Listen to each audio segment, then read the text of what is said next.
Hoje o Legados conta a história de uma marca que atravessou gerações e ajudou a escrever capítulos importantes da pecuária brasileira. Uma história construída com visão, coragem, paixão pelos animais e uma dedicação intensa, principalmente ao zebu. Vamos conhecer os bastidores da marca OT, criada por Orestes Prata Tiberi Júnior, querido Orestinho. Um homem que marcou a raça Nelore, presidiu a BCZ, promoveu grandes leilões e deixou um legado que continua vivo através da sua família.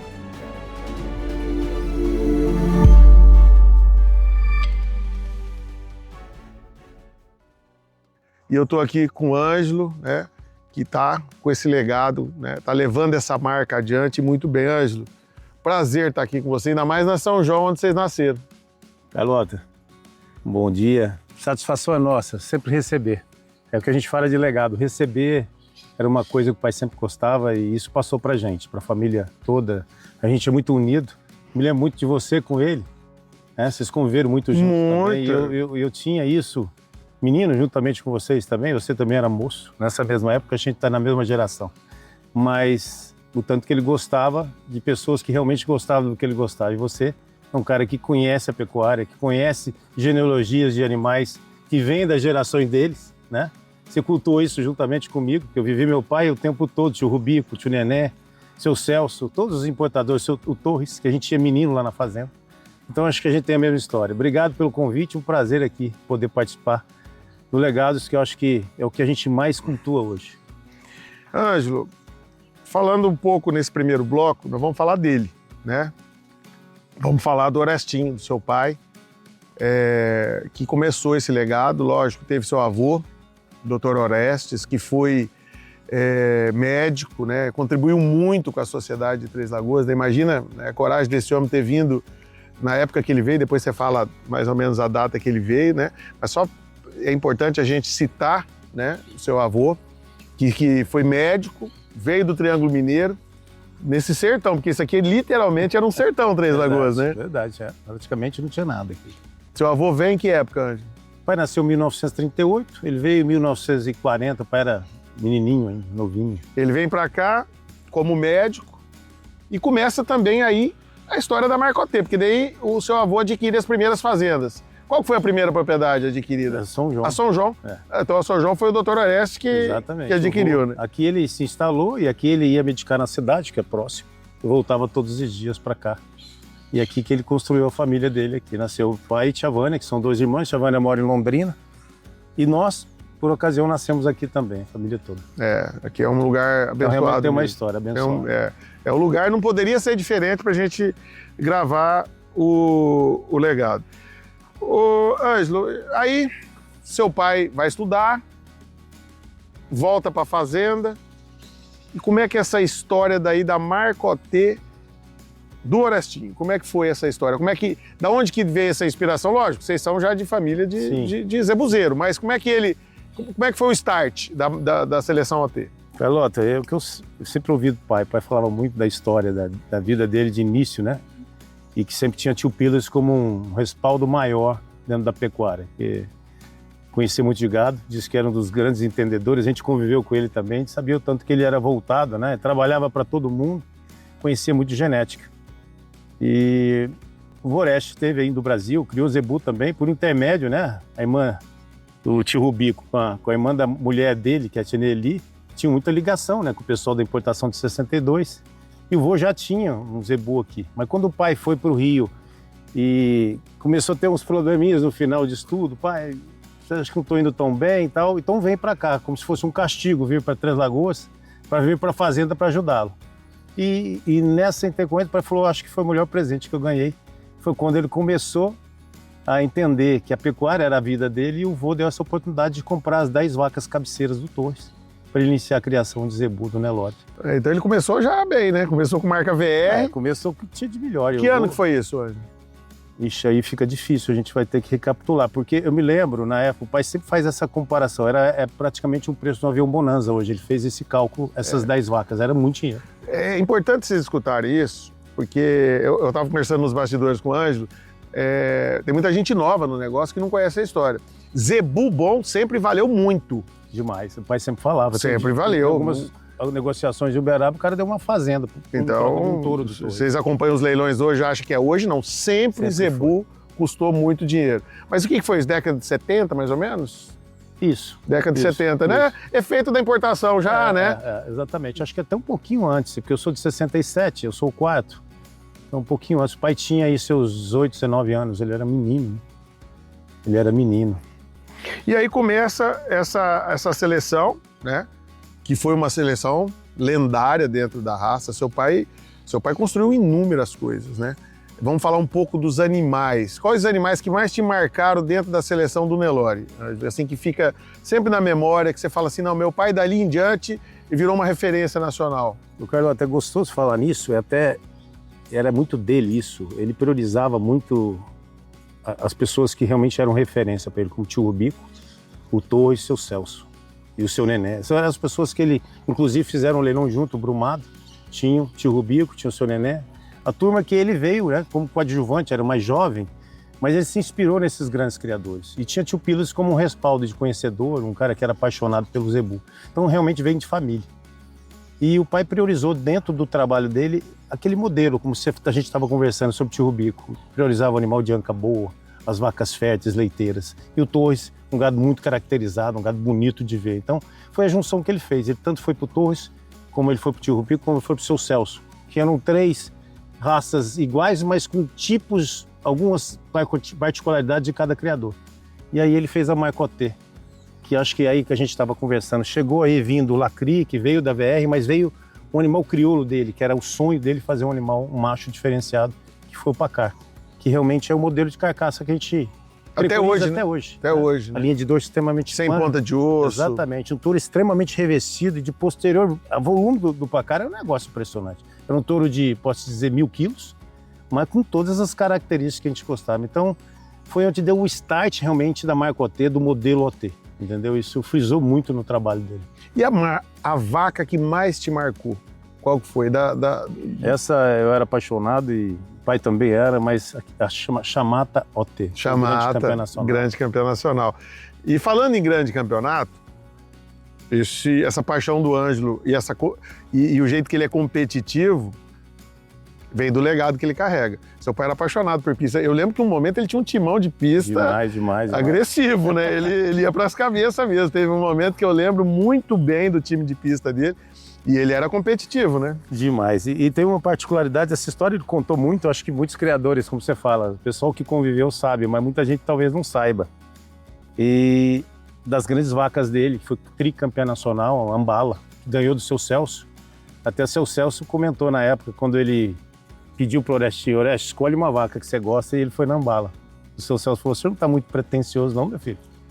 Ué, ele falou, seu Celso, se o senhor me der de presente, eu vou fazer ela grande campeã nacional. E tudo isso realmente aconteceu. O seu Celso foi importantíssimo na seleção do OT, mais um jovem, né? Ganhando uma vaca e ela sendo grande campeã logo depois. O seu Celso ficou muito feliz e ele... Mas depois de um certo tempo, continuou uma evolução. E a Ambala foi para um campeonato importante. Quem foi jogar? Tio Pilas. Ele separou a Ambala. O pai falou, ó, já ganhei. Ele falou negativo. Nepotismo. Eu separei essa aqui. Ela já estava, realmente, a seleção foi tão evolutiva por esses grandes pilares e ele tirou, ela falou, essa aqui não vai ser classificada. Ele quase foi embora da exposição, mas eu aprendi com ele também, é legado. Se a gente está em competitividade, a gente tem que respeitar, porque é uma competição. E cada um tem um critério e cada momento é momento. Então foi um dos aprendizados, porque eu vejo muita gente quando perde, tem uma expectativa muito grande, se exalta, e a gente hoje engole e vamos para outra. Falamos da pista, agora uma coisa que seu pai também foi impressionante, foi o tanto que ele foi moderno na comercialização, porque ele foi idealizador já de grandes eventos, né?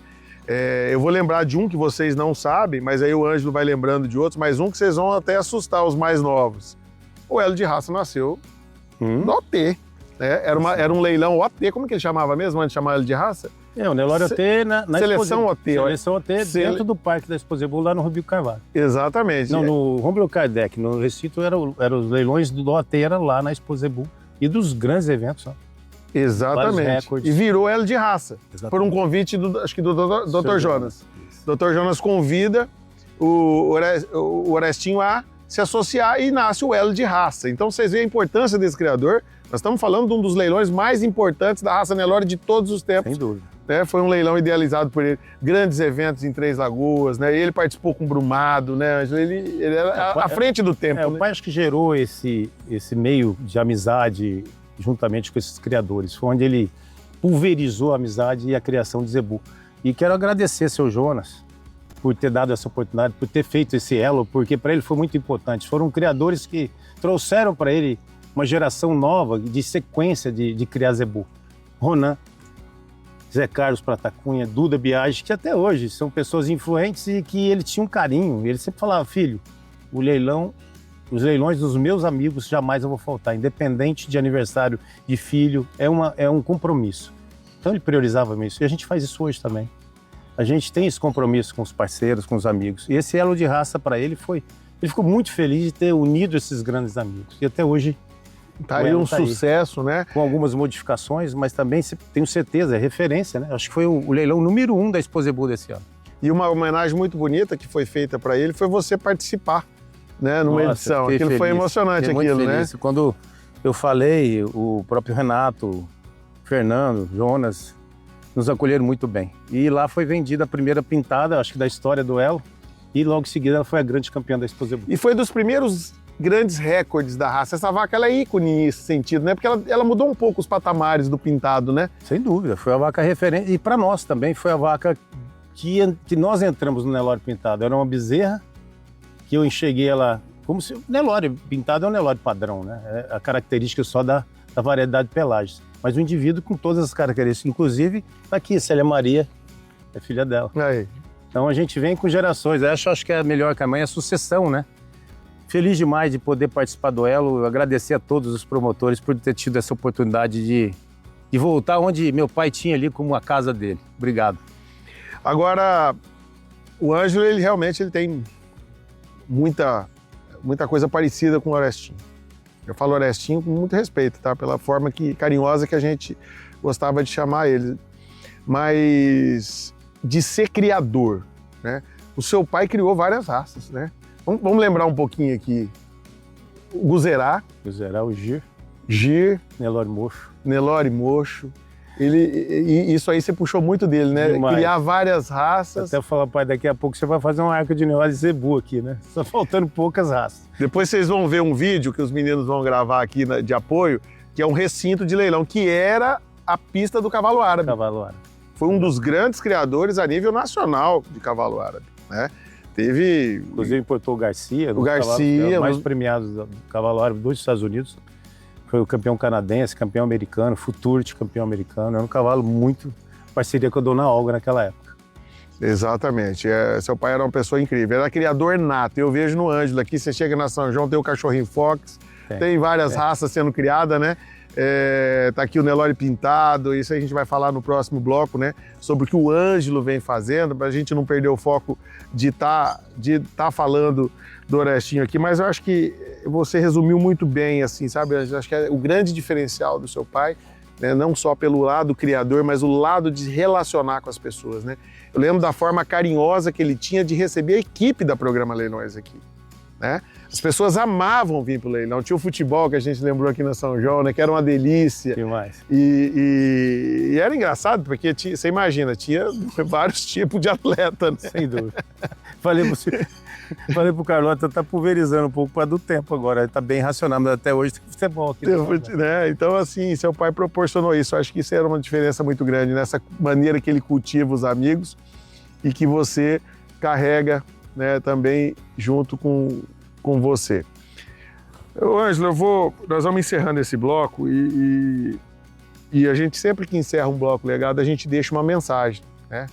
Que essa mensagem que a gente acredita que ela fica bem direcionada e inclusive quando nós, nos bastidores aqui, estava dizendo, às vezes a gente parece repetitivo em algumas notícias que a gente dá, principalmente no programa Legados, mas ela é repetitiva para a turma mais velha que está acompanhando, mas uma turma mais nova não sabe, né? Da luta que foi desses criadores, né? Para ir lá comprar 10 vacas. Vocês acham que tinha FIV para começar essas 10 vacas? Realmente não tinha. Não tinha, né? Esse pessoal começou mesmo, começava a fazer leilão depois de 10, 20 anos que criava, né? Uma particularidade, o pai quando comprou o Lacria, ele estava no pé da mãe, teve que tirar bezerrinho e pôr numa leiteira aqui. Ele foi buscar de Fusca. Trouxe atrás do banco do Fusca o bezerrinho de colo para mamar numa leiteira aqui, porque o Torres vendia. Conforme nascia, o pessoal já estava reservado. Então assim, uma loucura. Esse pessoal que fez, né, a gente ter o gado que a gente tem hoje, ter a pecuária que a gente tem hoje, lutou muito. Foi uma batalha muito grande para o Brasil ser o maior exportador de carne. Eles lutaram muito. Naquela época era engatinhando mesmo, né? Hoje você chega no leilão, pega a vaca boa do Ângelo aqui, já compra uma aspiração, no ano que vem você já é concorrente, o tem probabilidade de pulverizar muito. Muito, né? E aquela época foi uma luta muito grande. Então a gente sempre deixa uma mensagem a cada bloco, né? Grandes criadores não produzem apenas animais, produzem influência, inspiração e continuidade. Isso é a mensagem que eu deixo pro Orestinho, Oreste Prata Tibério Júnior. Esse homem fez a diferença em todos esses sentidos. E agora, no próximo bloco, a gente vai falando um pouco também sobre a marca OT, já vai fazendo essa transição, né, pro Ângelo, mas a gente vai falar um pouco ainda do Orestinho, ainda vai falar um pouco dessa transição no bloco 2, que chega até a seleção do Ângelo.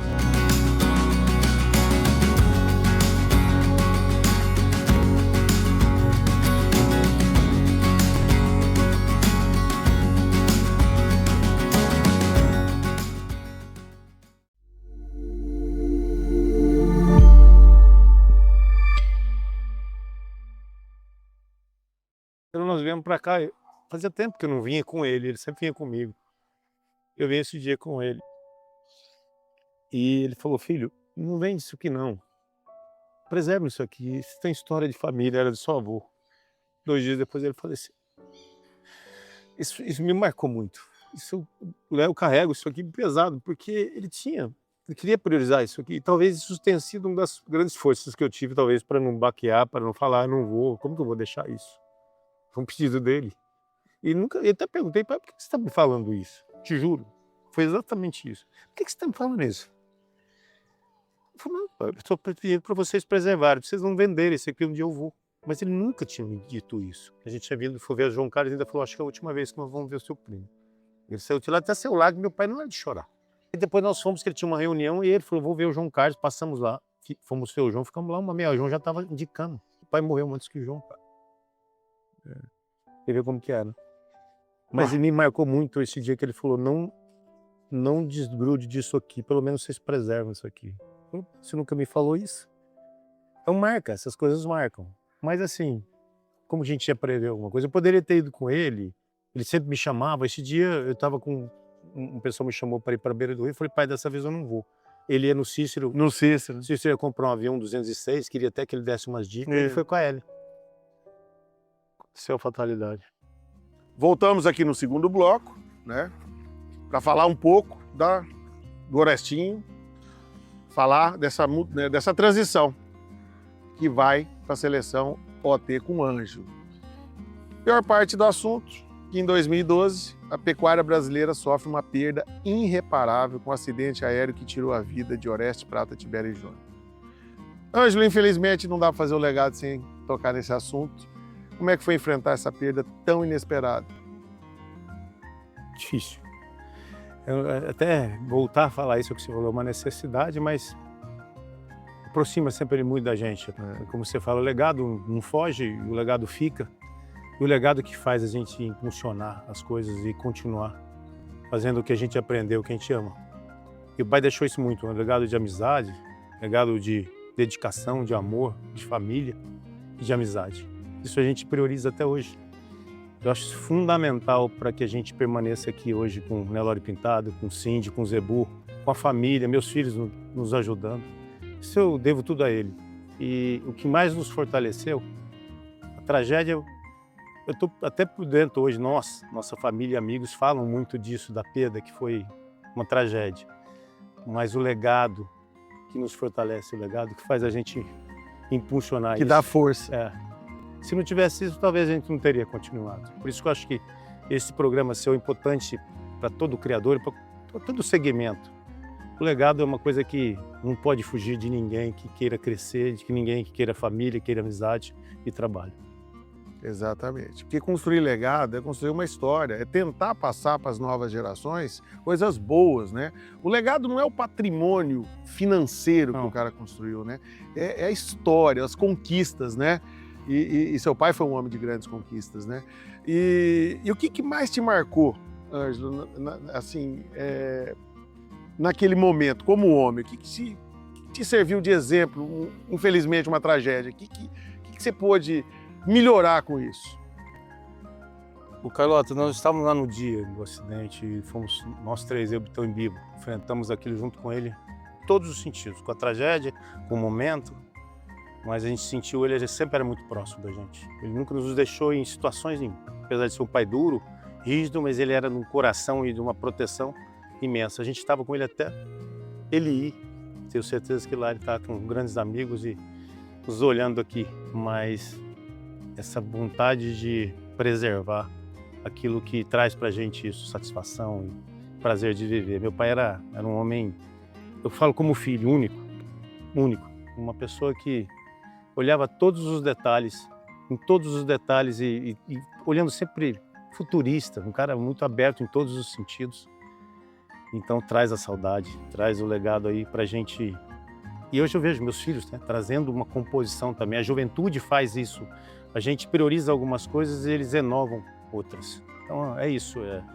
O pai sempre foi, em todos os momentos, na ida dele e ele lá em cima, ele está presente aqui na São João, ele está presente nas nossas vidas. Mas como você fala, às vezes a gente fala demais, as pessoas já ouviram muito, mas para a gente isso é prioridade. Sempre cultuar uma pessoa que para a gente foi muito importante. Ângelo, a gente fala muito, a lembrança dele maior é de Zebuzeiro, não tenha dúvida quanto a isso. Ele foi apaixonado.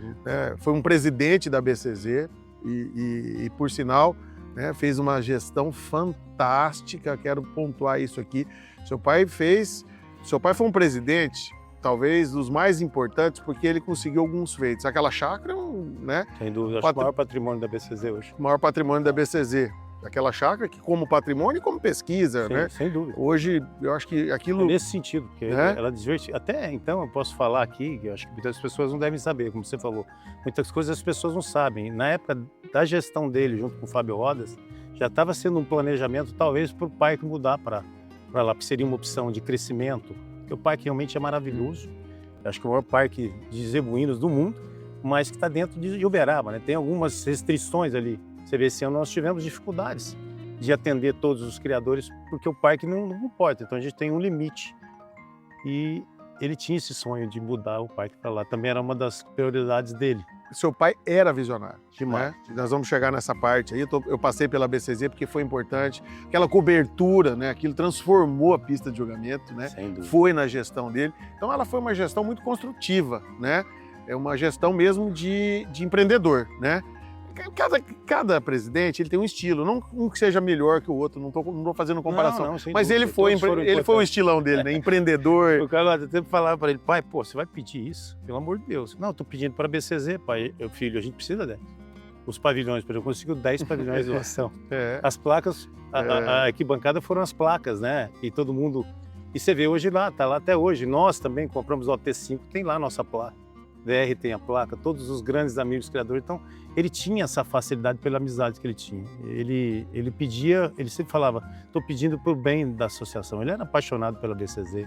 E os 3 anos foram, assim, extremamente dedicados. Eu fiquei aqui e ele ficou por lá. Eu fiquei aqui junto com meus irmãos, dando esse respaldo da fazenda.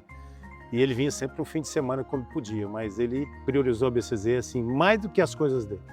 É verdade, isso aí todo mundo é testemunha. Então essa passagem dele foi inesquecível, ele deixou marcas reais, concretas ali, né? Dentro do seu estilo empreendedor. E esse empreendedorismo dele, aqui em Três Lagoas foi muito marcante também, né? Como é que foi essa visão que ele teve, né? De empreendimento em Três Lagoas, a rede hoteleira, da onde que saiu? Como que foi isso? Da onde que ele... Era um estilo dele mesmo, de empreender, enxergar as coisas? Sim, sempre foi um estilo, a pecuária em si, né? Investir em terras para pecuária. Mas o hotel, ele era muito amigo do JP Martins, né? Ele sempre ia no hotel dele lá em Ribeirão. muito amigo dele, e ele gostou muito daquele modelo, né, interno, com a piscina e tal. E ele falou: filho, acho que a gente vai fazer um hotel em Três Lagoas. Ele era muito visionário. Eu falei: pai, mas não tem nada em Três Lagoas. Um hotel nesse padrão? É nesse padrão. Então ele acreditava muito e as coisas se concretizavam. Depois vieram as celuloses. O hotel ficava... Nós ficamos 4 anos consecutivos no hotel 100% de ocupação. E aconteceu. Ele era muito visionário nas coisas e sempre priorizava propriedades próximas de Três Lagoas, que hoje são muito valorizadas. Tudo ele pensava muito na frente e acreditava, ele não tinha medo de fazer. Um dos grandes empresários desse país, não tenha dúvida, é o Paulo Horto. Sem dúvida, sem dúvida. O Paulo Horto não fazia um negócio sem consultar seu pai. Você sabia disso, né? Principalmente na área de pecuária. De pecuária. Aquela propriedade que o Paulo tem hoje, 200 alqueires aqui, que é cana. O pai comprou uma parte e ele ficou com outra. Eles eram parceiros. Eu cheguei a presenciar, ele falou: eu vou ligar para o Orestinho. Era assim mesmo. Era, né, você vê... Ele tinha um apego muito grande com o Paulo. Eles discutiam um pouco, mas eu acho que a amizade é isso, né? Ele sempre queria dar exemplo e também aceitava, porque o Paulo... Você pode ver hoje, né? É o grande empresário do agronegócio. O programa Leilões é referência. Acho que é a maior empresa do mundo de pecuária. A gente está tentando fazer essa pesquisa, mas provavelmente sim. Sem dúvida. Como eu falei para você, eu fui nos Estados Unidos, a gente está quase terminando esse levantamento, mas sim. Impressionante. A dedicação e o amor pelo que faz, os resultados acontecem. Isso aí. E, bom, Ângelo, e vocês são 5 irmãos, né? Sim. Você, Bitão, Biba, suas 2 irmãs. Ruth e Luísa. Ruth e Luísa. Né? Mas, muito deixar claro, você foi o que mais puxou o pai em termos de criador, né? Todos eles estão juntos, né? Que nem você falou, hoje cedo vocês tomaram café todo juntos, né? Mas todos eles estão envolvidos também nos empreendimentos, com pecuária, né? Dúvida. Você que tem mais o instinto. A gente priorizou a pecuária elite, né? Que era o que eu acompanhei muito meu pai, desde a época da cachoeira, do tio Rubinho com o Torres, a gente tinha menininho lá. Eu era menino e aprendi muito com ele e com as pessoas que ele tinha vínculo, né? Pessoas que até hoje são referência pra gente. E a gente se apegou mais no gado elite, foi isso. Os meninos criam também, Bibo tem um gado POI, Bitão tem um gado de corte. O Bibo eu vejo as postagens sempre dele. Gosta demais. É uma criação mais rústica, né? Porque é um gado que é mais campo, mais pasto, e a gente respeita essa... É um nicho de mercado diferente, mas eu priorizei mais o que você falou, o pai era apaixonado por pista, né? Eu peguei isso dele e a gente realmente é apaixonado por pista. Ô Ângelo, e veio a perda, né? Teve um momento de superação, lógico, né? Que nem você falou, ele mesmo deixou essa energia, né?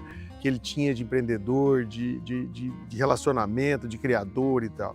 Mas chegou algum momento que esse legado pesou nas suas costas? Você falou assim, eu não vou dar conta. Eu não vou dar conta de carregar isso. Teve momentos de dúvida se a marca OT continuaria?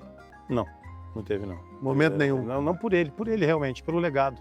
Se eu não tivesse legado, talvez eu teria parado, eu não conseguiria. A gente teve que priorizar algumas coisas, o gado giro eu tive que liquidar, porque era realmente uma sobrecarga naquela época, né? Ficamos com o gado POI, que o Bibo ficou.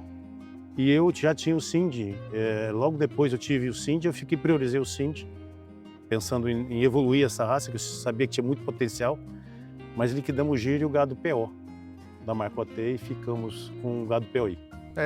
Essa parte eu acompanhei, né?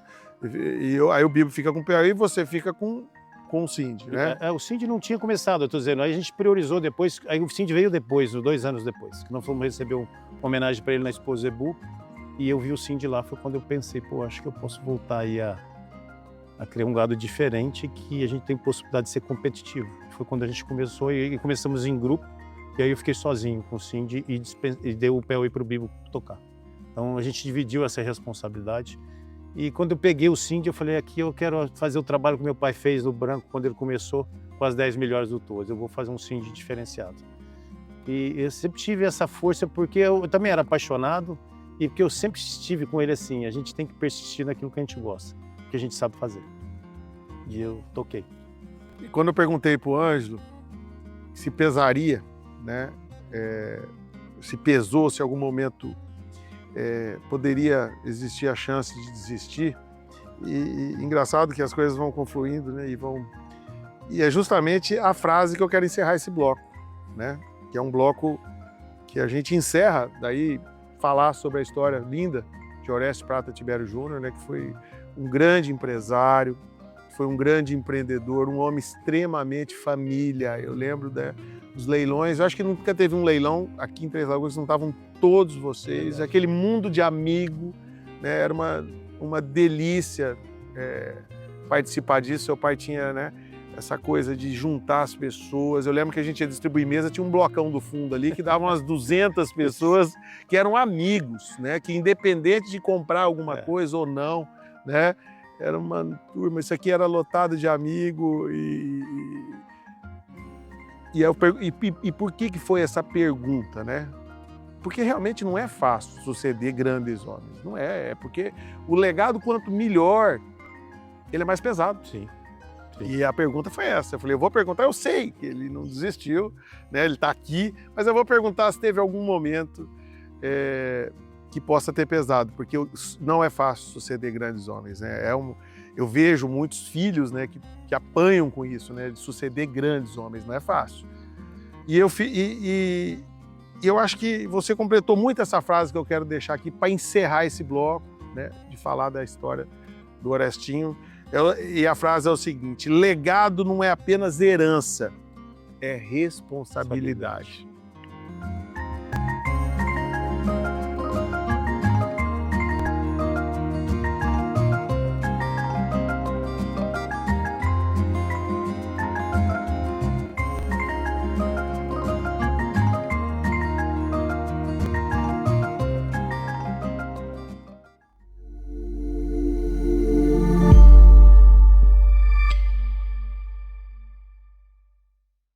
Terceiro e último bloco, agora nós vamos falar sobre o Ângelo, o homem que recebeu uma grande missão, continuar e expandir esse legado.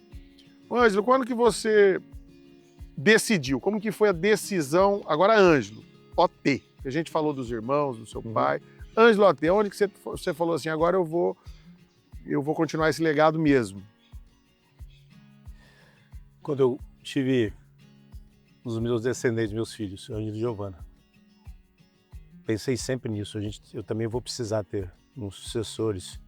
E os dois vieram aí, agora dizendo presente, 2026. Os dois estão aqui, o Ângelo como veterinário me ajuda, a Giovana formou em administração na GV, trabalhou muito em empresas importantes e veio para administrar o hotel e nos ajuda aqui na fazenda. Assim, se eu não tivesse esses dois sucessores aí que a gente sempre fala, os filhos têm que ser melhor que os pais, eles vão dar sequência. Então talvez uma garantia que isso aqui vai ser preservado, como meu pai sempre falava, continue fazendo as coisas que a gente gosta, priorizando um trabalho de amor e carinho por resultados, porque ele era apaixonado por zebu. A gente pensa e a gente sabe que o brasileiro é competente, que tem grandes criadores de várias raças zebuínas, que a gente tem a BCZ como o polo maior, né, de todas as raças, não individualizando uma ou outra. O zebu é muito importante. O zebu veio com esses pioneiros e hoje nós somos os maiores exportadores de carne do mundo, de qualidade. Então, isso a gente deve a essas pessoas, né, que trouxeram o zebu para o Brasil e priorizaram isso e deram uma diferenciada, né, no trabalho de genética com essas avaliações que hoje são muito importantes. Você pega esses programas de melhoramento e grandes criadores, vou citar 3 aqui, Naviraí, Camparino, o Luciano, Matinha. São pessoas referências dentro do gado de avaliação, como tem muitos outros. Estou citando 3 que são pioneiros, assim, que mostram realmente um trabalho amplo. E no gado elite são vários, né? E o gado de exposição, o pessoal fala, tem uma diferença talvez de amostragem. Mas a finalidade final sempre é a cadeia de corte. Sim. Né? E a gente, todas essa cadeia, em todos os sentidos, elas são muito importantes. Grandes campeões na época depois de 62 foram grandes pioneiros de raça, né? Grandes touros que foram grandes campeões. A formação tanto do gado de prova como de pista é a mesma. Isso como ninguém. É a mesma. Exatamente. O gado até a década de 90 ele foi escolhido nas pistas. Exatamente. Exatamente. E hoje tem os dois modelos se juntam e são importantes. E eu, como eu disse, eu fui nos Estados Unidos, né? E muitas coisas me marcaram. O americano não abre mão, ele tem as duas coisas. Aí. Né? Olha aí. Ele julga e avalia, exatamente. Né? Mas, Ângelo, você toma essa decisão do Cindy, que nem a gente falou no bloco anterior, você fala, eu vou fazer igual meu pai, vou arrumar 10 vacas top, como ele conseguiu, no caso, no início dele com a marca VR, e você escolheu, né? Não digo 10, mas foi uma ideia parecida. Bom, como é que você conseguiu tão rápido a projeção no cine? Porque foi um meteoro mesmo, né? Foi muito rápido, né? As conquistas. Acho que depois de 4 anos nós fomos melhores expositores. Como é que foi isso aí? Foi um pouco do legado, um pouco da inspiração, o feeling que você criou de... O que você acha que mais contribuiu com isso? Isso foi o legado. O pai sempre dizia, comece com os melhores. Se você tem possibilidade, comece com os melhores. Sem quantidade, mas mais qualidade. Eu sempre tive isso na cabeça. Se encontrar 3 grandes indivíduos, você pode pegar hoje em grandes criatórios. Você não tem 1000 vacas boas. Você tem a genética forte, mas as vacas que se priorizam, que se pulverizam, suponho, 20%, 10%. Eu lembro né, já logo em seguida eu vejo o Ângelo comprando, daqui a pouco estou lá em Uberaba recebendo um monte de troféu. E nesse vídeo que vocês estão vendo, inclusive nós fizemos um vídeo de apoio, né? A padronização da carcaça, né? Impressionante, né? Isso é de criador, não adianta, né? De criador. Os 4 animais que vocês estão vendo no vídeo, eles têm a mesma carcaça, inclusive o macho com as fêmeas. Exatamente, né? É o mesmo modelo. Mesmo modelo de carcaça. Isso é coisa de criador. Zebu, gente, tem coisas que não adianta, né? É o feeling, né? Não adianta, né? Existência no sentido assim, com amor, né? Você não tem que estar fazendo uma coisa por obrigação, você tem que estar fazendo com tranquilidade, né? Com facilidade. Você vê, eu curto demais vir aqui com os meninos e apartar uma bezerrada de um lote de vaca para ver quais são os animais que vão se destacar para frente. Eu venho aqui ver um bezerro nascer, às vezes à noite. Nasceu o bezerro de vaca tal, eu venho aqui. E essa é uma vontade de ver o que ele vai ser para frente. Então a gente vive intensamente isso. E aí os resultados vêm. A gente faz uma característica de gado que hoje a acertação é muito maior, né? Então a gente tem essa facilidade, não é volume, mas é qualidade. Ângelo, e como é que foi o pintado daí? O CID foi muito rápido, consolidou, um dos principais leilões, né, da raça os leilões que você faz, que não é um só, né? Você faz na Expo Zebu junto com a Fazemos 2 na Expo Zebu, né? E 2 aqui, junho e julho. Junho e julho. Então, isso aí está consolidado, né? O mercado muito conhece. E no pintado, agora um pouco mais recente, né? O pintado foi um pouco mais, né? A explosão foi um pouco mais, né? Como é que foi a escolha do pintado? O que aconteceu? A vontade de criar o Nelore novamente, porque como a gente fez a liquidação do PO e ficou só o PO, e eu queria ter um Nelore de volta aqui. O Nelore que o Elinho sempre falava, né? As pintinhas, né? O Nelore pintado hoje, além das pintas, que são um diferencial, que você fica na expectativa, o gado melhorou demais. O pessoal é muito competente. Eu posso falar no seu Geraldo, no Elinho, né? No João V3, nesse pessoal que nos inspirou a vir para o Nelore pintado. E eu queria poder ser competitivo juntamente com eles. Mas até nos surpreendeu, porque nós tivemos 3 vacas muito importantes. Que foi a Estrela, que veio jovem, foi a grande campeã, que foi a primeira pintada vendida no Elo. Mais uma vez agradeço o Paulo Horto, que foi uma conversa nossa, e do Paulo Horto foi para o Elo, e a receptividade foi a que eu esperava, porque os grandes amigos do meu pai sempre estiveram lá, então não tinha dúvida que ela iria para esse processo. E depois veio a Genebra, que eu comprei no leilão do seu Geraldo, uma vaca que me encantou, de preto, que os meninos queriam ter o preto também, isso veio dos meus filhos. E Genebra é número 1 do ranking do ano passado. E a vaca extraordinária, foi agora valorizada em 7 milhões, né? E uma vaca importantíssima dentro da raça, mãe daquele garrote preto que nós mostramos aqui. E veio a Surreal, que é a vaca mais valorizada da raça, que também foi a primeira do ranking em um ano retrasado. Então as vacas em evidências, a gente teve a sorte de estar com elas nesse processo e foi muito rápido. Eu quero citar a Genebra aqui, que eu acho que a Genebra é uma grande demonstração do feeling de criador. Eu acho que de todos os indivíduos que você comprou, eu não vou dizer que ela é a principal, mas é a que mais me marcou. Porque ela não foi um animal milionário, ela foi uma boa cotação na época, né? O pintado não tinha esses patamares ainda. Foi no leilão de Campo Grande, né? Foi exatamente. Eu lembro, foi no leilão de Campo Grande. E ali eu tirei o chapéu pro Ângelo depois. No dia até não prestei tanta atenção, lógico, chamou a atenção. O Ângelo comprou, foi a primeira compra? Do preto foi. Do preto foi, né? Foi a primeira compra, já tinha Estrela. E depois tudo que aconteceu. Aí eu acho que foi um grande exemplo. Aí é do legado isso, né? Essa visão da Genebra eu achei fantástica, né? Você sabe que são meus amigos, Carvalho, até hoje eles dão uma choradinha, né? Na Genebra. Eu perguntei pro Fernando, eu também acho que a gente, nesse ponto, a gente tem que ser bastante humilde.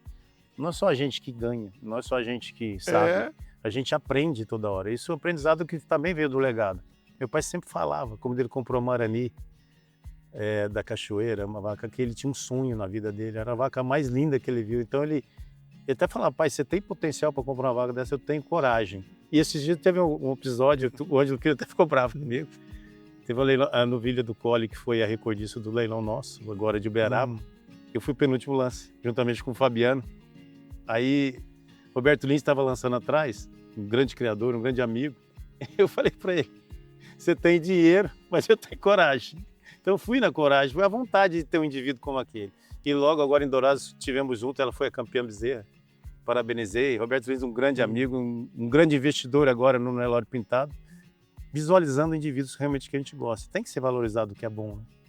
Tem um criador, né, que nos deixou faz pouco, o Dr. Luciano da Matinha, ele falava uma coisa, ele falava, Carlota, a gente precisa vender coisa boa para faturar. E vender coisa boa, a gente tem medo porque a gente cria um próprio concorrente. Sim. Ele falou só que tem que acontecer várias coisas ao mesmo tempo. Você tem que vender uma coisa muito boa, o cara que tem que comprar tem que ser muito bom e multiplicar, já não é para acontecer. E a gente, você vê o leilão de agora, a gente vai fazer isso, vai vender o que tem que melhor, não tem jeito. A gente vai trocando. Agora tem hora que essa res cai na mão do cara certo, ele faz tudo certo. Exatamente. Mas faz parte, né? É bacana você ver. É bacana. Eu tenho certeza que o senhor Geraldo, na época, ele sempre elogia. Pô, parabéns, você teve visão dessa vaca, que é uma vaca que eu gostava muito. Feliz demais, velho. Feliz demais. É isso aí.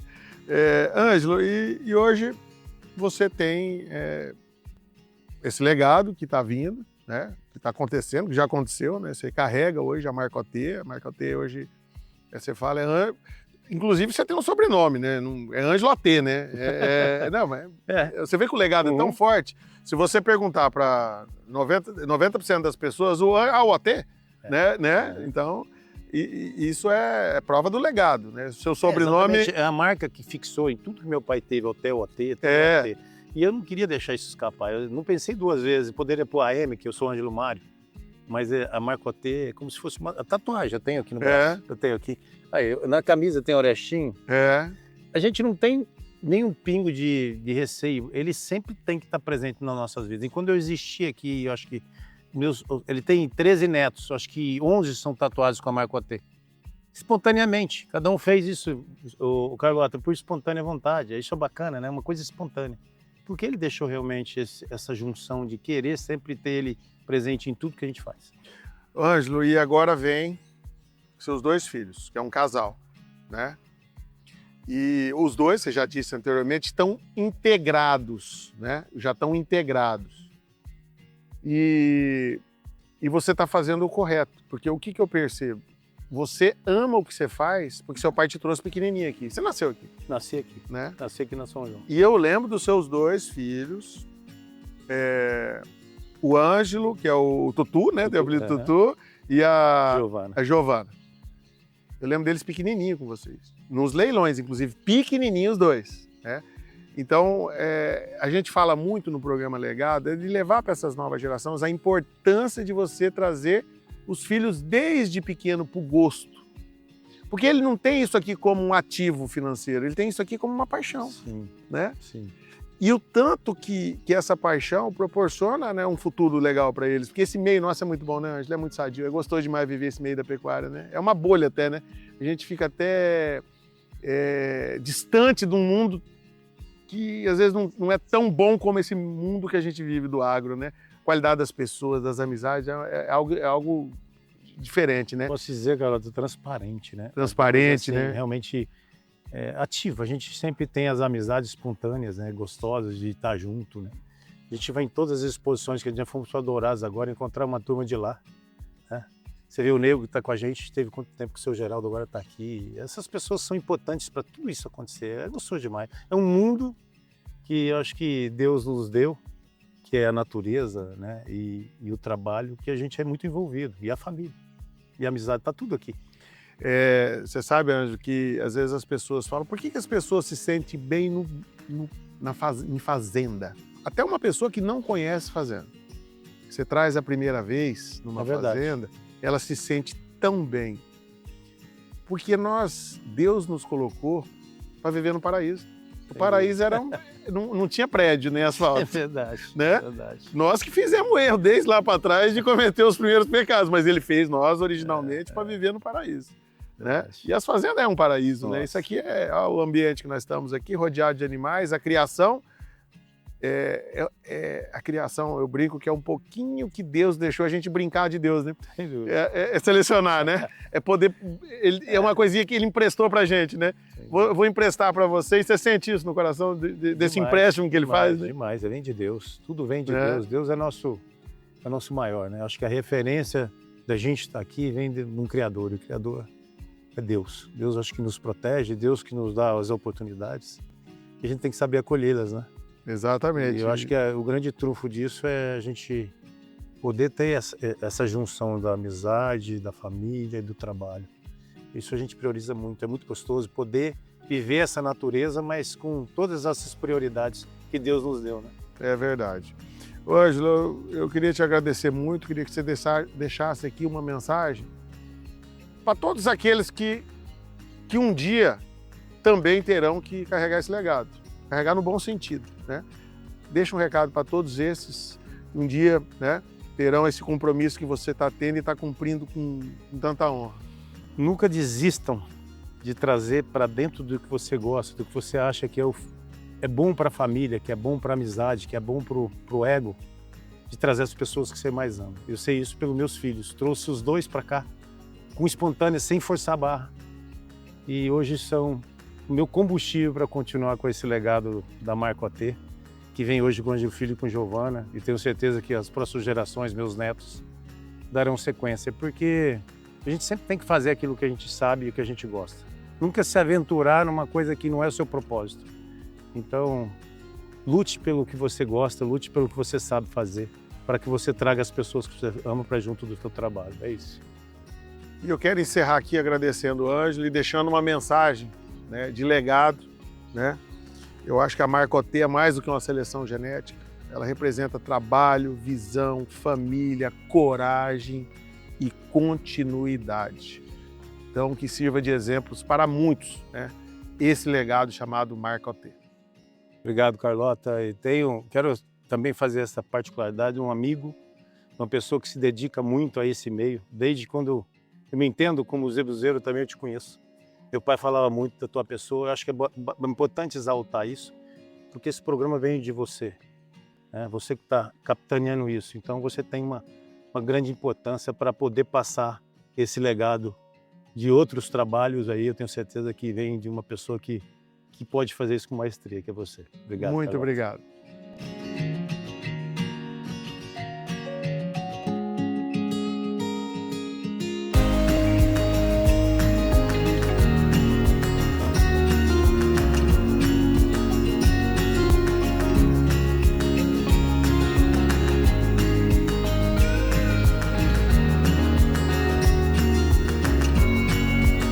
Falando aqui da Fazenda São João, em Três Lagoas, onde terminamos de gravar o programa Legados OT. Assim como esse programa, como todos os programas Legado, você tem várias maneiras de acompanhar. Os cortes, por exemplo, no Instagram Remate Play, que está aí o descritivo no GC. Eu quero ver o programa completo através do YouTube da Remate Web. Nesse QR Code que está aí, você pode printar seu celular e depois pegar esse QR Code ou ir no descritivo. Vai no descritivo aí, você já cai dentro da playlist com todos os legados do OT e os mais antigos. Espero vocês acompanhando os programas Legados, que estão lindos.